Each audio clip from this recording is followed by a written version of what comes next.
오늘 본문에 보면은 사랑은 죽음과 같이 강하다고 되어 있습니다. 사실은 사랑은 죽음보다 강합니다. 왜냐하면 예수님은 죽기까지 우리를 사랑하셨습니다. 죽음조차 우리에 대한 예수님의 사랑을 끊지 못했습니다. 사랑은 죽음을 이깁니다. 이것은 예수님의 십자가에서 일어날 일일 뿐만 아니라 오늘 우리의 삶 속에서도 일어나고 있습니다. 사랑은 죽음보다 강합니다. 첫째로 육신의 죽음을 이깁니다. 아프리카에 한 아주머니가 있었습니다. 남편은 멀리 떠나 있습니다. 아이들과 함께 살고 있습니다. 사는 환경은 열악합니다. 바깥에서 일하다가 독 있는 뱀에게 물렸습니다. 시골에 병원이 없습니다. 약도 없습니다. 독기운이 온몸에 퍼져가는 것을 느낍니다. 정신이 가물가물합니다. 그런 와중에서도 이 어머니는 자신이 해야 할 일을 생각했습니다. 아이들이 먹을 것이 없습니다. 아이들이 아빠 올 때까지 며칠간 버틸 수 있는 음식을 만들어야 했습니다. 반죽을 만들고 화덕에 빵을 굽습니다.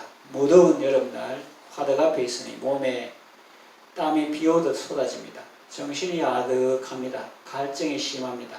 물을 마시면서 이를 악물고 하던 일을 계속합니다. 많은 시간이 흘렀습니다. 반죽을 거의 다 빵으로 만들었습니다. 이제 언제 죽게 될까 생각했습니다. 그런데 시간이 많이 지났는데도 죽지 않습니다. 아득했던 정신도 조금씩 돌아옵니다. 사물들이 보이고 주변에 대한 생각이 납니다. 어머니의 자녀들에 대한 사랑이 죽음을 이긴 것입니다. 뱀의 독이 사람을 죽이려 했지만 어머니의 사랑이 자녀들을 위해 땀 흘려 일하게 했고 물을 마시고 더운데 빵을 굽게 했고 그러는 중에 독기운은 땀으로 다 빠져나가고 약화되었던 것입니다. 사랑의 힘은 때로 육신의 죽음도 이깁니다. 둘째로 마음의 죽음을 이깁니다. 한 작가의 이야기입니다. 남편이 죽고 혼자 아들을 키우면서 살았습니다. 정말 열심히 살았습니다. 그러다가 문득 이런 생각이 들었습니다. 사는 것이 왜 이렇게 고달플까? 남들은 취미생활도 하고 다 여유있게 사는데 나는 아이들 돌보랴 일하랴 쉴 틈이 없어. 매일 눈코 뜰 새 없이 바쁘구나. 그렇게 살았습니다. 세월이 흐른 뒤 그녀는 이렇게 고백했습니다. 귀찮게 여겼던 그 자녀들이 사실은 나의 버팀목이었고 나의 울타리였다. 젊은 시절에 그 아이들이 없었다면 나는 어떻게 되었을지 모른다. 이렇게 고백했습니다. 정신없이 사는 것 같았지만 그렇게 사랑으로 자녀들을 돌보는 것으로 말미암아 젊은 여성이 자신을 지킬 수 있었고 또 가정도 지킬 수 있었던 것입니다. 우리가 누군가를 깊이 사랑하면 그 사랑이 우리의 삶을 가치 있게 이끌어갑니다. 사랑은 우리로 하여금 우리에게 찾아오는 우울과 절망과 슬픔을 이기게 합니다. 셋째로 영혼의 죽음을 이깁니다. 우리가 사는 이 세상에는 오염이 많습니다. 봄에는 미세먼지와 황사가 기승을 부립니다. 목이 따가울 정도입니다. 마스크 착용하고 다닙니다. 수질오염, 대기오염, 환경오염으로 사람과 짐승이 병들고 있습니다. 그와 같이 우리가 사는 이 세상에는 죄가 있고 그로 인한 오염이 많습니다. 그 모든 것들은 우리의 영혼을 병들게 하고 피곤하게 합니다. 교만 바이러스, 사치 바이러스, 탐욕 바이러스 등이 곳곳에 잠복해 있습니다. 특히 젖은 곳이나 축축한 곳, 사람들 손이 많이 닿은 곳에는 아예 바글바글하죠. 득실거립니다. 눈에 보이지 않아서 그렇지 현미경으로 보면 수두룩합니다. 영혼의 병이 들어서 죽은 사람들 많이 있습니다. 병에 걸리면 빨리 치료받아야 합니다. 그보다 더 지혜로운 것은 병 걸리기 전에 예방하는 것입니다.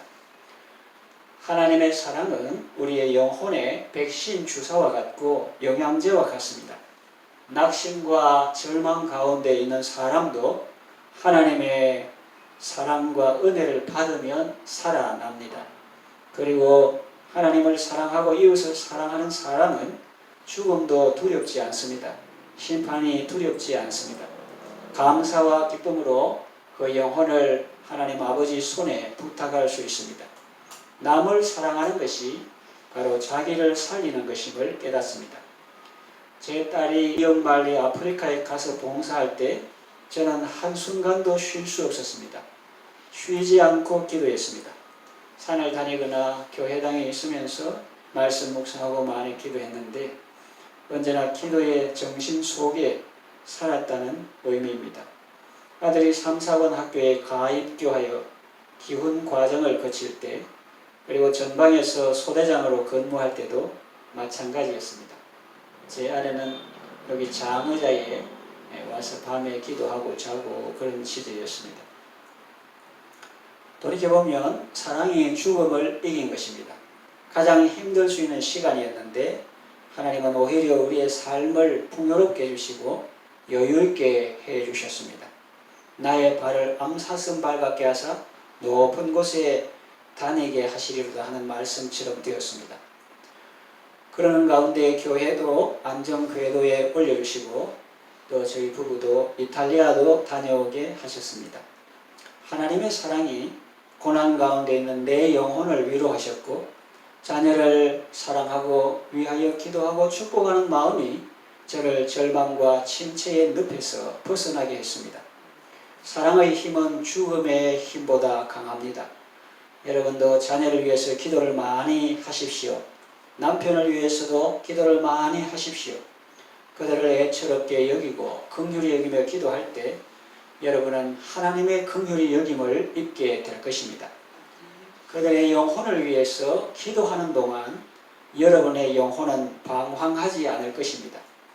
그들을 위해서 여러분이 해줄 수 있는 것이 아무것도 없음을 깨닫는 순간 여러분은 마침내 간절한 기도를 드리게 될 것입니다. 그래서 남을 살리려다가 자기가 살게 되는 것입니다. 그러나 하나님께서 여러분에게 맡겨주신 영혼을 귀찮게 생각하고 소홀히 여기고 함부로 대하면 여러분의 영혼은 방황하게 될지도 모릅니다. 늘 원망과 불평, 슬픔과 아픔 가운데 살아갈지도 모릅니다.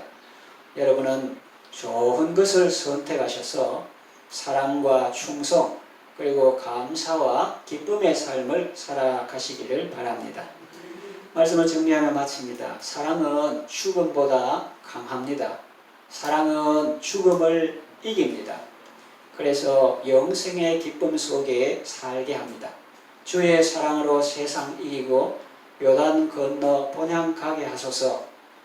찬송 가사는 우리의 기도입니다. 손자들을 사랑하십시오. 자녀들을 사랑하고 위하여 기도하며 사랑으로 그들을 섬기십시오.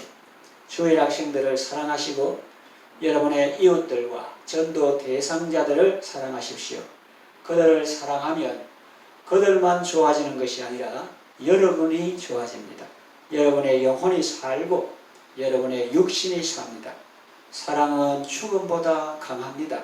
주의 사랑으로 세상을 이기고 많은 영혼을 구원하며 참 생명의 삶을 살아가시기를 바랍니다.